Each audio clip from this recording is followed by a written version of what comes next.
Malcolm Gladwell, welcome to the show. Thank you. I'm happy to be on it. Well, I've long been a fan of your work, and I'm enjoying your new podcast, Revisionist History, and we'll talk about that today because you've got some great topics you're delving into. But I'd like to get meta first because I've been curious about this. You've made a career out of taking what seems on the surface very mundane or obscure stories. You've written about infomercials or ketchup, but then you show how they can provide insights into complex problems that cut across domains. I'm curious, what's your process of going about that? I mean, it seems like it requires a lot of curiosity. So how did you develop that curiosity? Oh, I never know how to answer that question. I'm a little bit of a magpie, so I collect ideas and quirky stories and things and puzzle over them for a long time to figure out how they could be useful. So a lot of it is just I have a big random group of things that I'm always looking to find a home for. But also, I don't know. I think I'm because I'm not an expert in anything. I move horizontally through ideas, not vertically. So I never, if you think about it, I've never written a book or even an article that was solely about one thing. I don't go deep. I go wide. So I'm as puzzled and by people who go deep as people who go deep are puzzled by me who goes wide. When I look at someone who writes an entire book about a single subject and goes into fascinating detail, I always wonder how on earth did they do that? It's just not my like about the toothpick or something like that. Yeah, it's not my way of thinking about the world. And it seems like it requires asking good questions. And one thing I remember in how what the dog saw, you talked about there's certain people you want to ask questions, like the higher ups. People at the top of the chain aren't usually the ones you want to ask questions. It's in the middle. Why are people who are in the middle or down on who are actually doing the work the best people to ask questions? Yeah. Well, because they're seeing things from a different perspective, and they are freed of certain kinds of constraints. So to give you an example, there was a report that came out from the RAND Corporation some months ago that was talking about how the staff at the SEC had increased dramatically in size over the last couple of years. And at the RAND's having a conference, and I told them I would do a Q&A at the conference about this report, because I think it's really interesting. What happens to decision making when there's more people in the room? And the question came up, well, who should we do the Q&A with? Do we want to get, someone way, way high at the NSC? Or do you want to get someone in the middle? And my sentence was, actually, you want the person in the middle, because they actually see we want to get into the nitty gritty of what happens when you make crucial time limited decisions with 50 people, and before you used to do it with 6, right? And I want to know what that feels like. I don't know, is that good? Is it bad? Is it, I want really mundane things like, is it harder to schedule a meeting when you've got 50 in the room? Like, does that mean you can't have the meeting as quickly? Is it harder or less hard to reach consensus? Is it, you're not actually interested, and probably they couldn't tell you what the subject of the meeting was, right? So anyway, I don't really care about the subject. What I want to know is just what happens to people when they're in a different sort of context. And the person who can answer that question, I almost want to go as low as I can. I almost want the person sitting in the corner who didn't say anything at all and just was taking notes. Someone's assistant. I don't know if we can get that low, but the person who led the meeting has just a completely different, they're thinking about the politics of it, who they have to report to, the sensitivity of the material.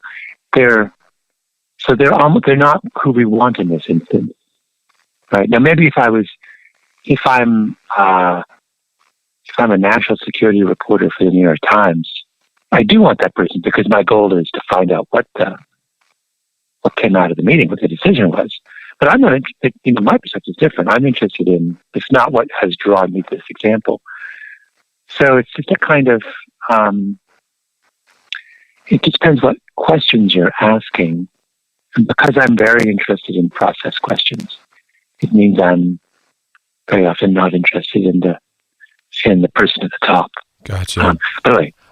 So another thing I think you're really good at is taking really complex ideas and simplifying them for just regular folks to understand. And I think that's actually a really important skill for people to develop because our society, economy is becoming more and more complex. So I'm curious, do you have a process that you go through to simplify complex ideas? Well, no, but it was very much a part of my kind of upbringing. My mother is someone who's one of the things, a writer, and writes in an incredibly clear and transparent way. And I remember as a child being very kind of taken by how clear her writing was. This is a model for me. And then my father is a mathematician from talking to people in his field, I came to understand that he was someone who was whose kind of specialty was he would take the 10-page proof and turn it into a 2-page proof.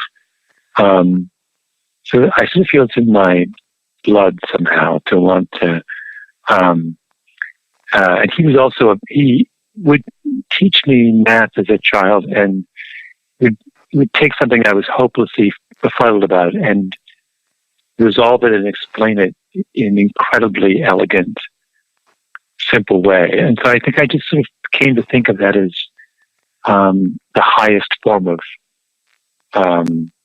communication, and I remember even as a small boy, I was like many boys, endlessly played board games or card games, and I would always insist on being the one who explained the game to everyone else if they hadn't played it before, because I was always convinced I could explain it better than anybody else, and I could even explain it better than the instructions. I always found instructions lacking. I remember, how you get a new board game when you're like 8 years old and you read the instructions and they make no sense. Right. This would infuriate me. The way they were written would infuriate me. I would always have my own way of kind of explaining how they worked. Right. And then again, this is your focus on processes again, that's that you have, that you mentioned earlier. Yeah. No, even the very simple thing, instructions on games, the first thing you should say is what the point of the game is, right? What is winning in this game? And they wouldn't do that. They wouldn't say, the first line should be, in Monopoly, the winner is the person who, ...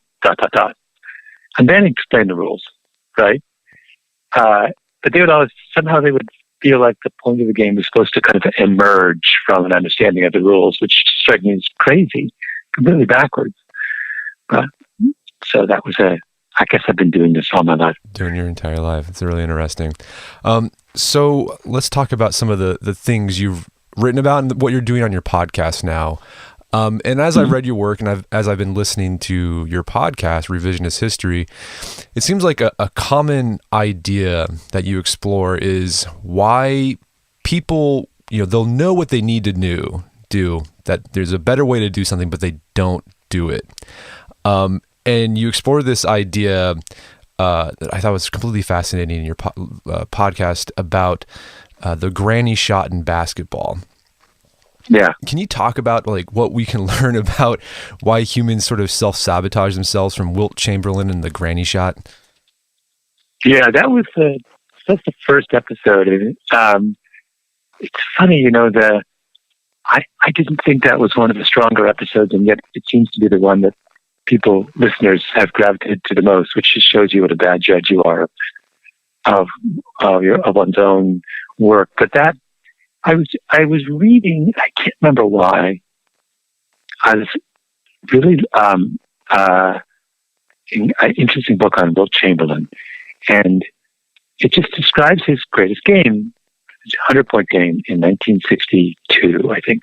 Still the greatest basketball game anyone's ever played. And he shot 28 for 32 from the line, and which is weird because he was famously a terrible free throw shooter.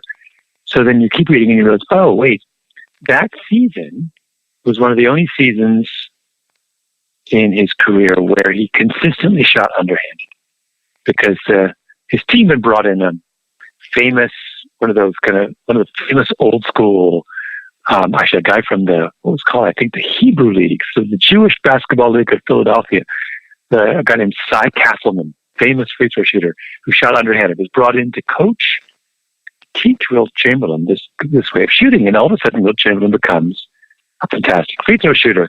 And then the first thing he does after becoming a fantastic free throw shooter is go back to shooting the old way, so he could be a terrible one again.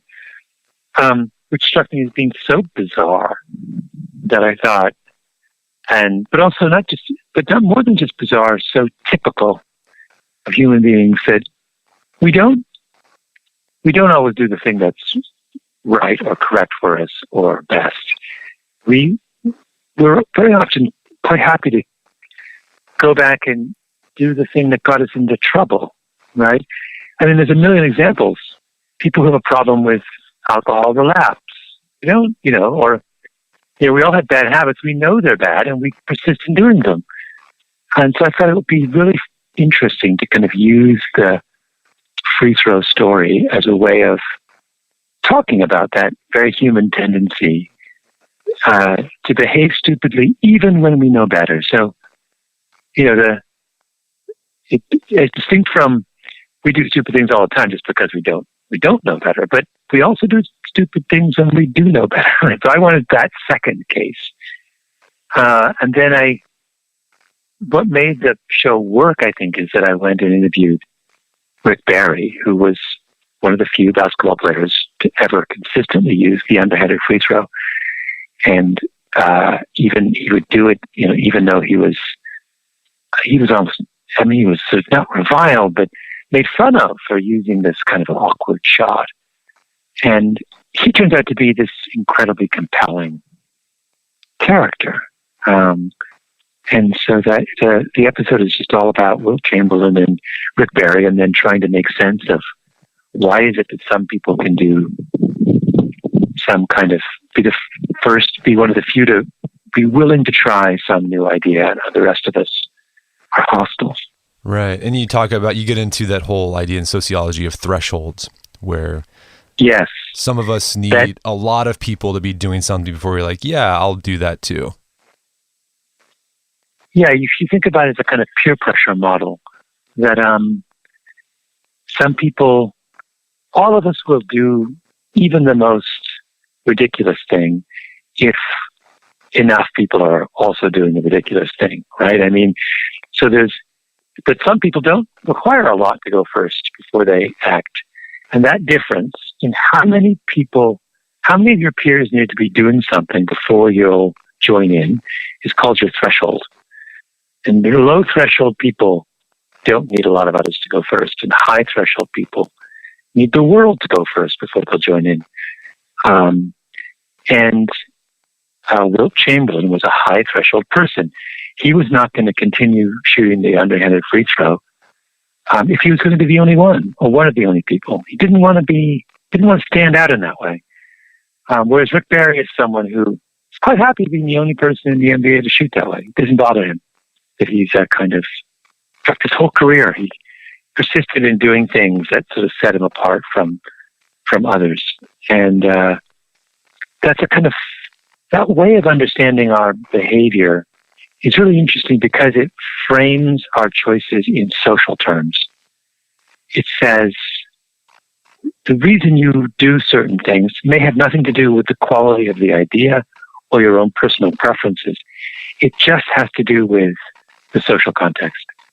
That your 18-year-old son will drive 100 miles an hour while drunk, even though he knows that is a terrible idea, if he's in a car full of his friends who are all drunk and urging him to drive 100 miles an hour, right? It's just social. He don't want to do it. He doesn't believe in that. He's a lot smarter than that. But in the moment, surrounded by his peers egging him on, he's capable of doing something very stupid. That is a profoundly human reaction. Well, I'm curious, in your research, have you found anything where you can sort of inculcate, sort of an antidote to that, where you can actually raise your threshold to where you'll just do something even if other people are saying, don't do that or do this? Well, there's a great example of this in binge drinking on campus. That what people, this is one of the single most effective interventions against drinking on campus. They asked students what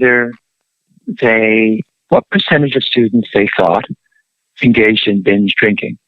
And most students said they thought it was something like 60% or 70% of other students. So they thought that binge drinking was something the majority did.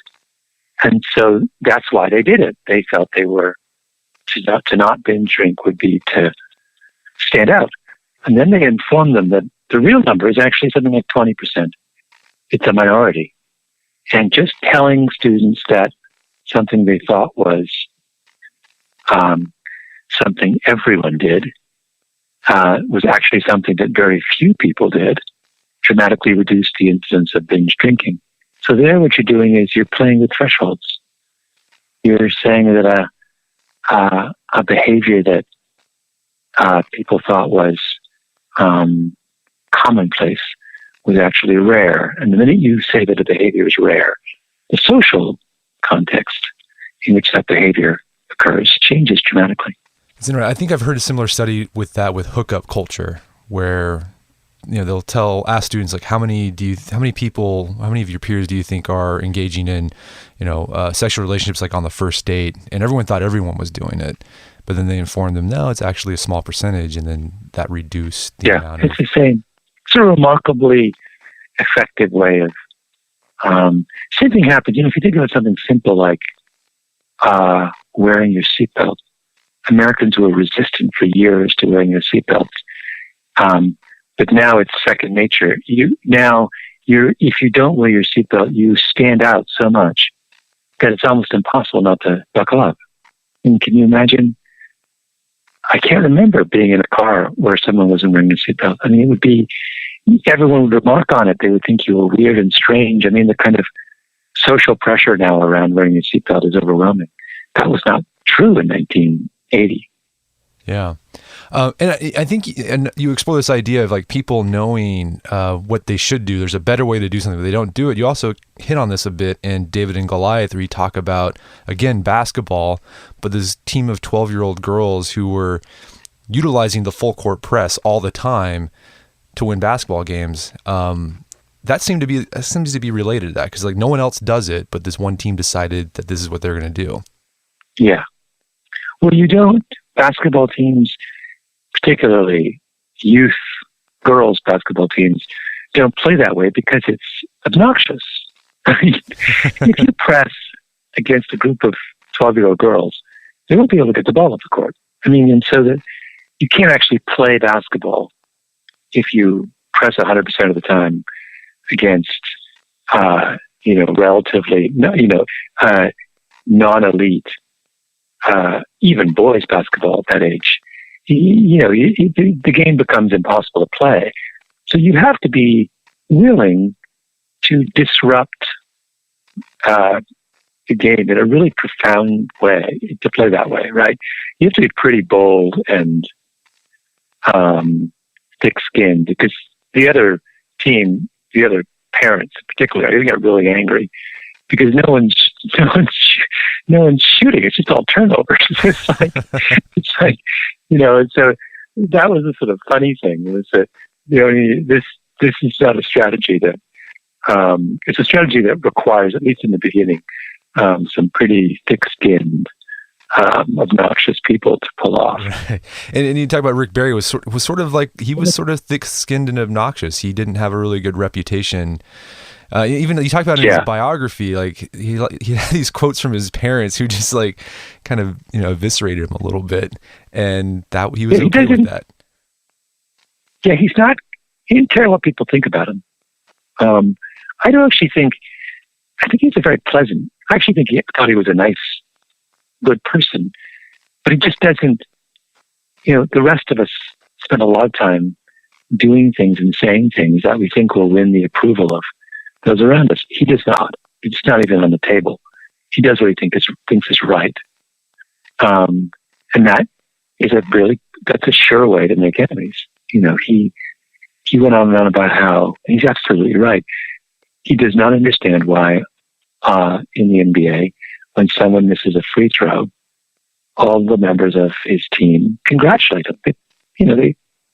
He's like, why do you congratulate? The guy just blew it. He just botched an incredibly important and straightforward basketball play, and you're reinforcing his mistake by clapping him on the back and high-fiving him and doing whatever you do. He's like, that's crazy. You should be doing the opposite. You should be shaming this guy for missing the free throw. He's right. I mean, why are you congratulating someone for screwing up? You're creating a social context in which people don't feel they have to be great free throw shooters, right? Right. But you can see why someone who feels that way would be ostracized on a basketball team. Yeah. That Whitberry would be the guy glaring at. Yeah, it's all social. At Dwight Howard for missing a free throw in the final minute of the game. Right. And that's not going to endear you to Dwight Howard. Well, Malcolm, something I've noticed, you're very passionate about education, particularly education philanthropy. Because I saw the tweet storm that you did a while back ago. And I have two questions related to education, because I think they're connected in a way.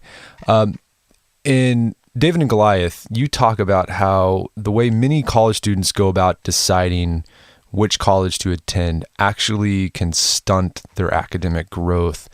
Can you flesh that idea out a bit? Yeah, that's called big fish, little pond theory.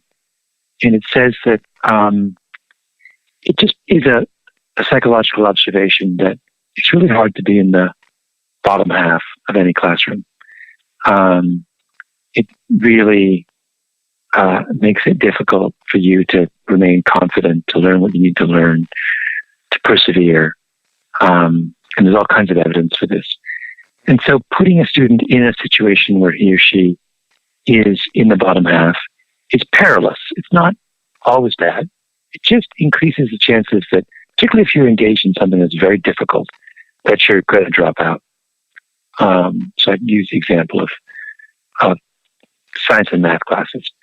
It's really hard to be in the bottom half of a difficult math class.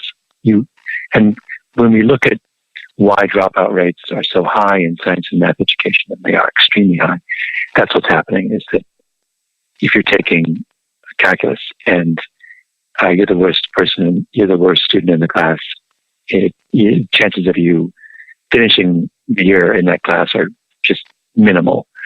And so what that says is that the best environment to be when you're looking for a college is not the most elite college you can get into, but the college where your chances of being in the top half are greatest. So the best college for you is not the best college you can get into. Right. So if there's a choice between an Ivy League school and a state school, go with the state school. Sometimes. You're right. Many people will be better off in the state school because you'll be in a situation where you feel much more confident. And so your chances of getting a science degree or a law degree or a medical degree or what have you may be much greater in a non-elite place than in an elite place. That consideration, that simple rule, I think is very often ignored. And students are so obsessed with the kind of getting into the most prestigious school they can that they forget that the most prestigious school may not be the best school for you.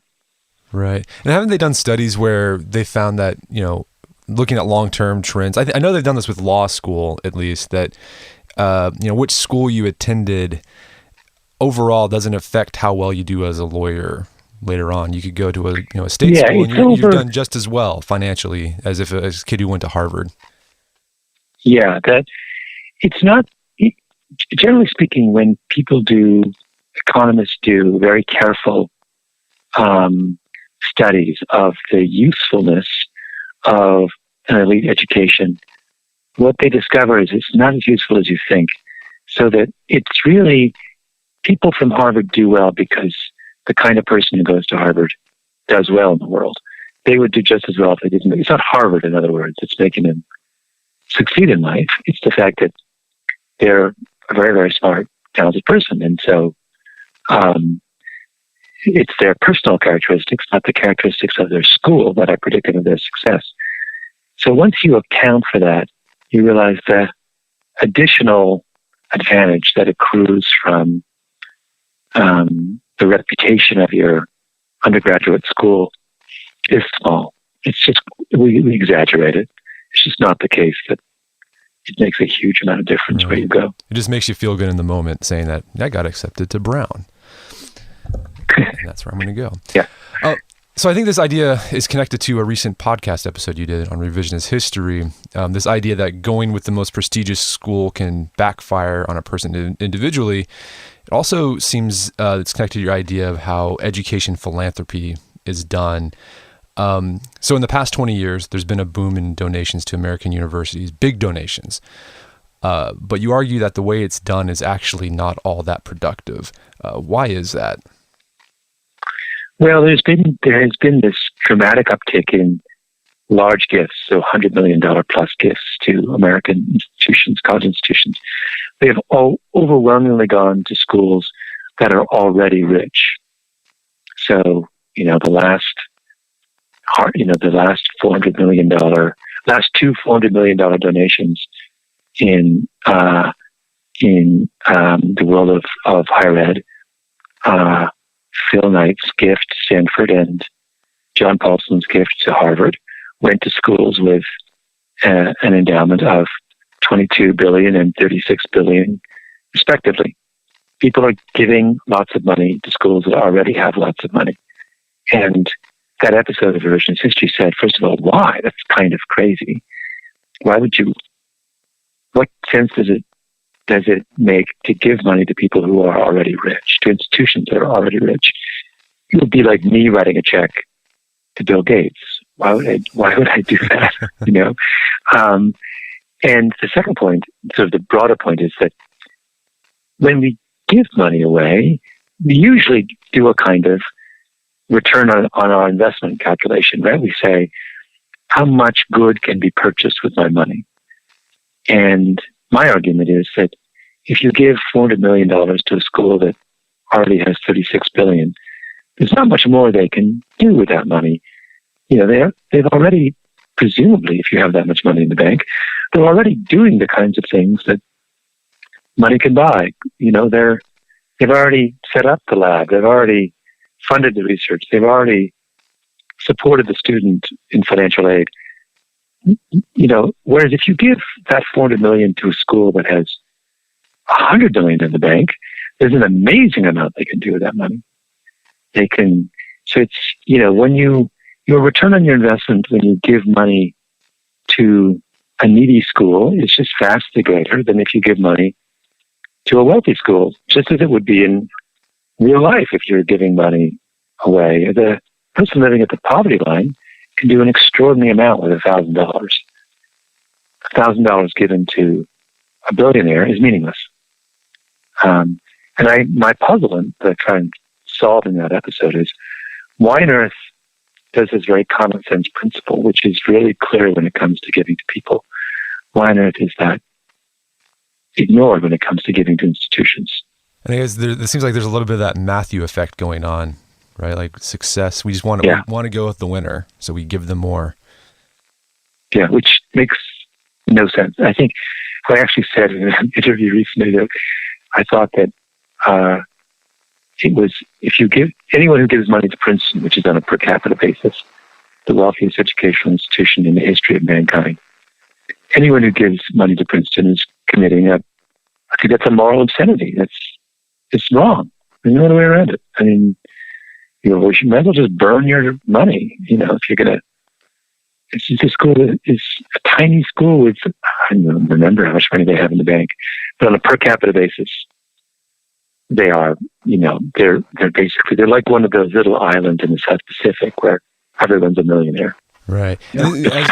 As you were describing that, it made me think of like stocks, right? And stocks, like the idea is, do you want to, like one of the things you do is you find the stocks that are undervalued and you invest in that. And like people, that makes sense to people. And I think like the schools that are poor or don't have that much money are like sort of the undervalued stocks. There's a lot of opportunity for growth. And in an investing world, like you don't want to invest in the company that's overpriced or has already reached its peak price. That's what seems people do with philanthropy. Yes, that's exactly right. That kind of, it's funny, and so this is another area where in certain realms, I think we think rationally, or at least we tend to think rationally, but then in other areas we don't.